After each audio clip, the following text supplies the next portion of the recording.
मुझे ही ले लीजिए, अगर आधा गिलास खाली देखेंगे तो आप मुझ में भी 4 कमियां निकाल लेंगे, पर आधा गिलास भरा हुआ देखेंगे तो मुझ में आपको इतनी अच्छाइयां नजर आने लग जाएंगी कि जितने आपने कभी कल्पना भी नहीं की होंगी। और अगर कमियां देखने का भाव हो जाएगा तो आप मुझ में भी इतनी कमियां निकाल लेंगे, गुरु में भी इतनी कमियां निकाल लेंगे कि पूरी की पूरी यूं लिखते लिखते 20 का आंकड़ा पार हो जाएगा, इतनी कमियां नजर आ जाएंगी मुझ में। मैं तो जैसा हूं वैसा हूं, एटीट्यूड तुम्हारा है। तुम अच्छे नजरिए से देख रहे हो कि ओछे नजरिए से देख रहे हो, ये तो अगले पर निर्भर कर रहा है। कोई कहे कि साहब आप बहुत अच्छे हैं, मैं कहूँगा साहब धन्यवाद है, आपने मुझे बहुत अच्छी नज़रों से आज देखा, निगाहों से देखा। कोई कहेगा साहब आप में कोई खास दम तो नहीं है, तो भाई मैं तो जैसा हूँ वैसा हूँ, तुम अपनी निगाहों को ठीक कर ले। दोनों ही स्थितियों में सारा दारोमदार तुझ पर ही है।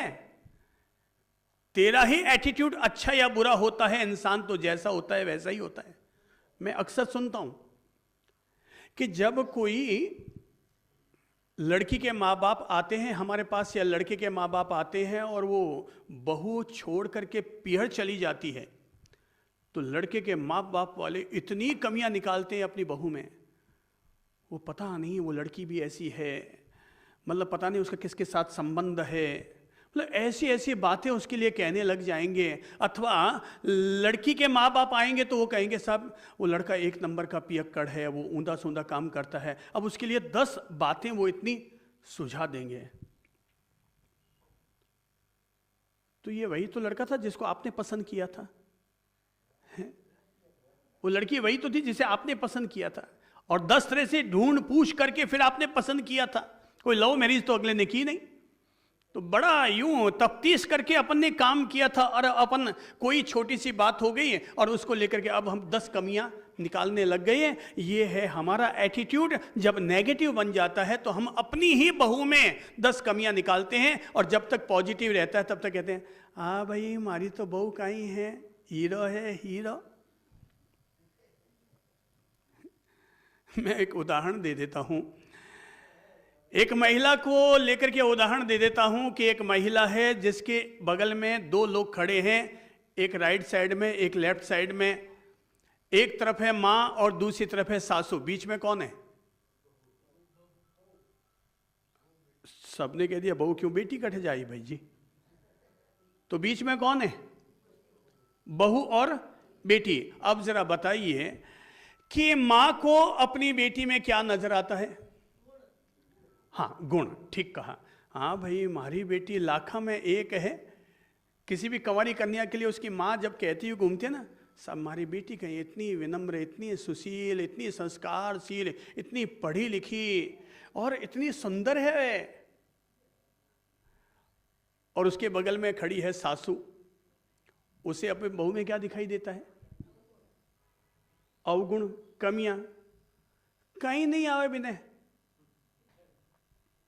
तो अब ये क्या हो रहा है?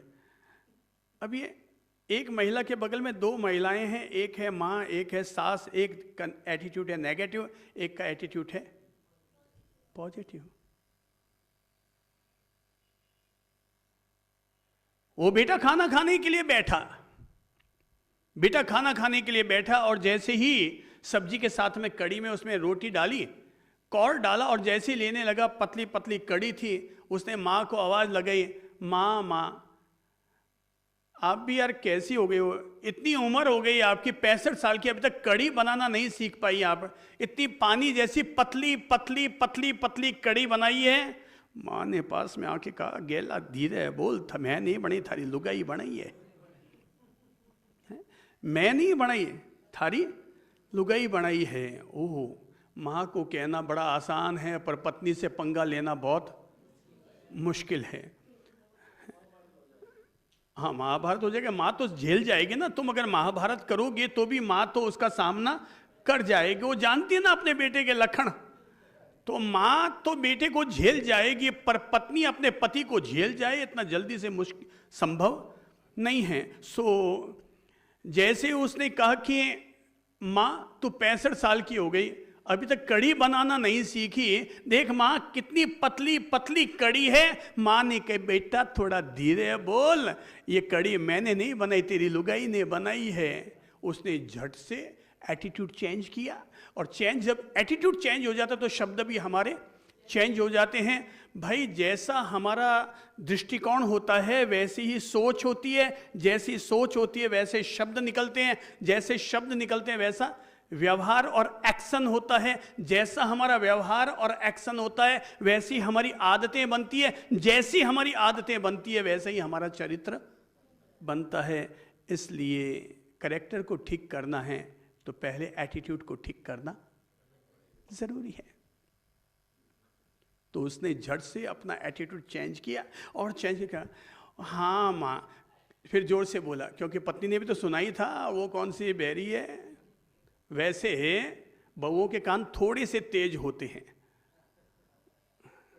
भगवान की मेहरबानी है कि भगवान बूढ़ों के कान थोड़े हल्के कर देता है, सुनने की क्षमता कम कर देता है। अच्छा है, नहीं तो फिर वो भी ज़्यादा घोचाबाजी करेंगे तो उनके सुनने की क्षमता भगवान कम कर देता है। पर बहुओं के कान बड़े तेज होते हैं, सो उसने ऊपर सुन ही लिया होगा, पति को एहसास हो गया। बोले अभी अगर कड़ी की मैंने हालत पतली कर दी तो कमरे में जाने पर मेरी हालत पतली होनी तय है। तो उसने जोर से कहा मम्मी मम्मी वैसे कड़ी पतली है पर है बड़ी जायकेदार स्वादिष्ट, मस्त मस्त कड़ी बनी है मम्मी, कड़ी बड़ी मस्त है। ओहो, एटीट्यूड नेगेटिव पॉजिटिव, वही कड़ी पतली है और वही कड़ी अब स्वादिष्ट भी लग रही है। भाई साहब हमारी जिंदगी में जितनी भी कड़ियाँ पतली है ना वो सब की सब जायकेदार बन सकती है, केवल एटीट्यूड को पॉजिटिव बनाने की जरूरत है। तो पॉजिटिव बनाने के लिए मैंने कहा हमेशा आधा गिलास भरा देखो, और अगर फिर भी लगता है कि आधा गिलास हमें खाली दिख रहा है तो भगवान ने तुझे कैपेसिटी दे रखी है तो उसे पूरा भर डालो। दूसरा काम, हमेशा आशा और उम्मीदों से भरे हुए रहो। किससे? आशा और उम्मीदों से भरे हुए रहो, यहां तक कि अगर कहीं से रिजेक्ट हो जाओ तब भी आशा और उम्मीदों से भरे हुए रहो। यहां तक कि अगर कभी हार भी जाओ तब भी आशा और उम्मीदों से भरे हुए रहो। ये मत सोचो ओह मेरा वो तो फेल हो गया अब क्या होगा। भाई साहब एक बहुत अच्छे चिंतक व्यक्ति की घटना बता रहा हूं, उनका नाम है प्रमोद बत्रा, विजय बत्रा, प्रमोद बत्रा, बहुत अच्छे इंडियंस ऑथर हैं। मैंने भी उनकी कभी किताबें पढ़ी हैं। तो उन्होंने एक घटना का जिक्र किया है। सब जब मैं 10th 11th क्लास में किसी एक क्लास में जब मैं फेल हो गया तो घर पर आया और मेरी अपने पापा से बताने की हिम्मत ही नहीं हो रही थी कि मैं फेल हो गया। पापा ने आवाज दी बेटा पास हो गया ना। मैंने पापा को कोई जवाब भी नहीं दिया, इधर से निकला उधर, मैं इधर उधर बच रहा था। आखिर शाम के वक्त पापा ने मुझे पकड़ा और कहा कि बेटा मैं तुझे बार बार पूछ रहा हूं बेटा क्या हुआ, तेरा एग्जामिनेशन का क्या हुआ, क्या रिजल्ट आया, तू कुछ बता ही नहीं रहा है। वो पास में आके खड़ा हो गया। तो प्रमोद बत्रा जी ने कहा है कि साहब मैं अपने पापा जी के सामने जाके खड़ा हो गया, गर्दन लटका के खड़ा था। बोले तू इतना उदास क्यों है? बोले पापा पापा। अरे बोले हुआ क्या? पापा मैं पास नहीं हो पाया। तो तू फेल हो गया क्या? बोले हाँ पापा मैं फेल हो गया। तो बोले उसके लिए इतना मुंह लटकाने की क्या जरूरत है, कोई जिंदगी थोड़ी खत्म हुई, एक साल ही तो खत्म हुआ है, चल अगले साल फिर ट्राई कर तो पास हो जाएगा। प्रमोद बत्रा ने कहा है कि मेरे जीवन में ये जो घटना घटी, जिस दिन मैं बिल्कुल उदास हो गया था, तनाव में आ गया था, चिंता से भर गया था, पर मेरे पिता ने मुझे अंदर से मोटिवेट किया और मोटिवेट करते हुए कहा कि बेटा क्या हो गया, फेल हो गया तो कोई जिंदगी थोड़ी खत्म हुई है, केवल एक साल ही तो खत्म हुआ है, चल अगले साल फिर ट्राई करेंगे और अपन पास हो जाएंगे। ये है आशा और उम्मीदों से खुद को भरे हुए रखना। इसलिए मैं कहूंगा हार जाओ मगर हार मत मानो। आपने कहा कि मैंने 10वीं क्लास 4 बार तो फेल हुए और उसके बाद 10 साल बाद फिर वापस आपने पढ़ाई की।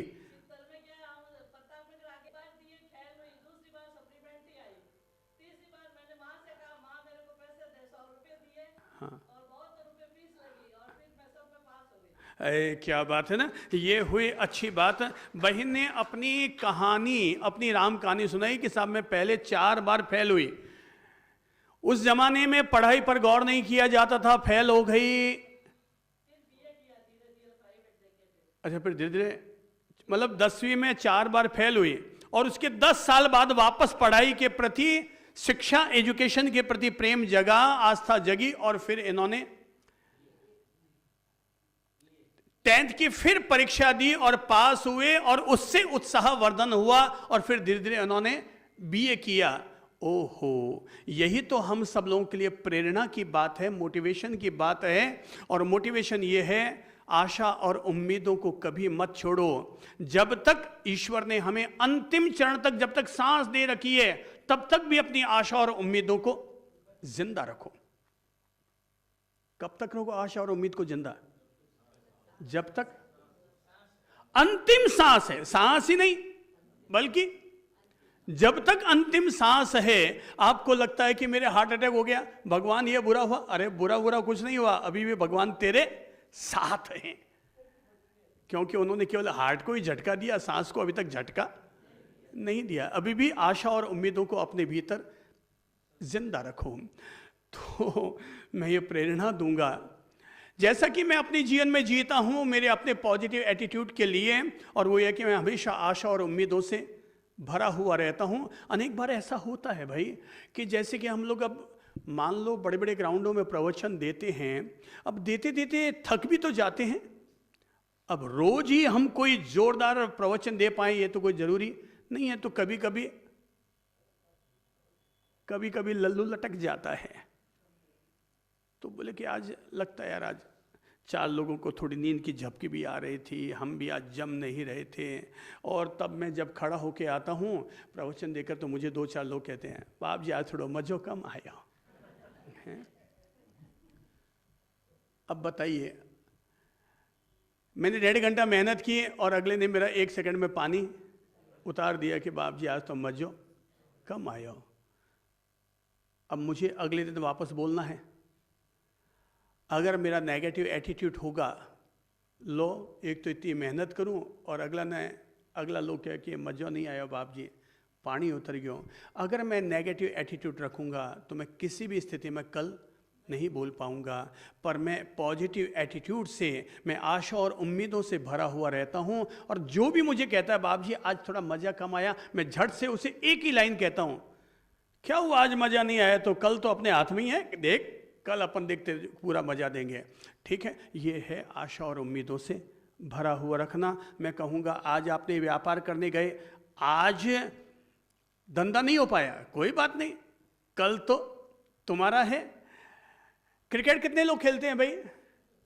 आप में से कितने लोग हैं क्रिकेट खेलने वाले?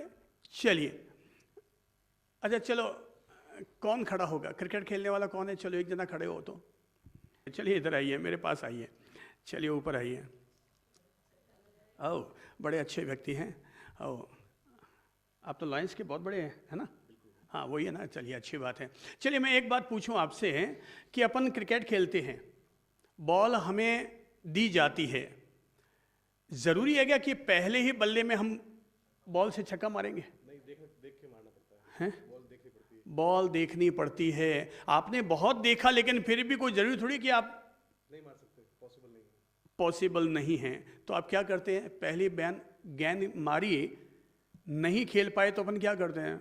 टेंशन पालते हैं। नहीं, नेक्स्ट और अच्छे से मैनेज करने का प्लान। हाँ, वो कहते हैं और अच्छे से मैनेज करने का प्लान करते हैं और कहते हैं कि अब अगली गेंद आने दें। तो पहली गेंद गई तो अपन क्या सोचते हैं? टेंशन पालते हैं, चिंता पालते हैं, अल्ले गई। आशा और उम्मीदों से भरे हुए रहते हैं, और आशा उम्मीदों से भरे हुए फिर बैठ को यूं थोड़ा 2-4 बार टिक टिक करते हैं और अपने आप को फिट करते हैं, बोले अगली बार आने दें। और अगली बार फिर गेंद आती है और फिर क्या होता है? फिर प्लान से मारते तो 6 जाता है, 4 भी जा सकता है। पर जरूरी थोड़ी 6 जाएगा ही, वो कहते हैं 6 जाएगा, पर वो कहते हैं कोशिश करते हैं मगर फिर भी नहीं जाता है, गेंद पास से फिर निकल जाती है, तो फिर क्या करते हैं हम? वापस कॉन्फिडेंस के साथ आशा और उम्मीदों से भरो। मेरे भाई बहनों, खुद को आशा और उम्मीदों से भरो, और तब तीसरी गेंद फिर आती है, मगर फिर भी गेंद नहीं लग पाती है, कई बार नहीं लग पाती है। अरे कई दफा पहली गेंद में सचिन तेंदुलकर भी आउट हो जाते हैं। पूरा ओवर भी बैटिंग जा सकता है सर, पूरा ओवर भी बैटिंग जा सकता है हाँ, बोलने के तो फिर अपन क्या करेंगे? चौथी गेंद की वेट करते हैं। और इंजरी करेंगे, नहीं अभी और खेल सकता हूं, अभी और काम कर सकता हूं, तो अपन क्या करते हैं? फिर चौथी गेंद, पांचवी गेंद, और पांचों ही गेंद फैल गई। पर आशा और उम्मीदों से अगर खुद को भरे हुए रखोगे तो छठी गेंद में ही सही एक ऐसा छक्का मारोगे जो इन पिछली 5 गेंदों का सबको कवर कर लोगे, सारा भुगतान पूरा हो जाएगा। तो इसका मतलब क्या हो रहा है? हमें किस चीज़ों से भरकर रहना चाहिए? आगे बढ़ने के लिए, जिंदगी में छक्का मारने के लिए केवल एक ही चीज चाहिए, और वो है मुट्ठी बांधकर बोलो, क्या चाहिए? क्या चाहिए? आशा और, थोड़ा जोर से बोल के सुनाओ तो। आशा और उम्मीद, आशा और उम्मीद, यही है जो हमारे एटीट्यूड को हमेशा पावरफुल बनाकर रखती है, पॉजिटिव बनाकर रखती है। Thank you, thank you, thank you. आशा और उम्मीदों से खुद को हमेशा भरकर रखो मेरे भाई बहनों। अच्छे, तीसरा काम करो, हमेशा अच्छे लोगों की सोहबत में रहो, अच्छे लोगों के साथ में रहो, जो सफल हुए हैं, जो आगे बढ़े हुए हैं, जो ज्ञानी लोग हैं, जो सक्सेसफुल लोग हैं, जो महान लोग हैं, जो महापुरुष हैं, उन लोगों के साथ जरूर जाओ, क्योंकि वो हमारे एटीट्यूड को हमेशा पॉजिटिव बनाने का काम करते हैं, हमारी उम्मीदों को अंदर से और जगाते हैं। अच्छी किताबें जरूर पढ़ो। जब से लोगों ने किताबें पढ़नी बंद कर दी है, तब से लोगों का नॉलेज कम होने लग गया है। इसलिए मैं कहूंगा अच्छी किताबें जरूर पढ़ो, किताबों को अपना दोस्त जरूर बना करके रखो। अपनी बैग में, अपने पर्स में केवल कंघी मत रखो बहनों, केवल लिपस्टिक और पाउडर की डिब्बियां मत रखो, बल्कि एक छोटी सी किताब सही है अपने पर्स में जरूर रखो। तो जब जब खाली समय आया, एक अच्छी किताब ली और पढ़ डाली। अंतिम बात जरूर अनुरोध करूंगा, हमेशा गुंजाइश बनाकर रखो कि मैं और आगे बढ़ूंगा। उम्र किसी की कोई लिमिट नहीं रखती, पर हमेशा दिल में विश्वास को मैं और आगे बढ़ूंगा, मैं और आगे बढ़ूंगा। जैसे मान लीजिए कि ये प्रोफेसर बैठे हैं सामने, जायसवाल जी, ये और आगे बढ़ सकते थे कि नहीं? जायसवाल साहब आगे बढ़ सकते थे कि और हैं? बढ़ सकते थे, पर क्यों नहीं बढ़े?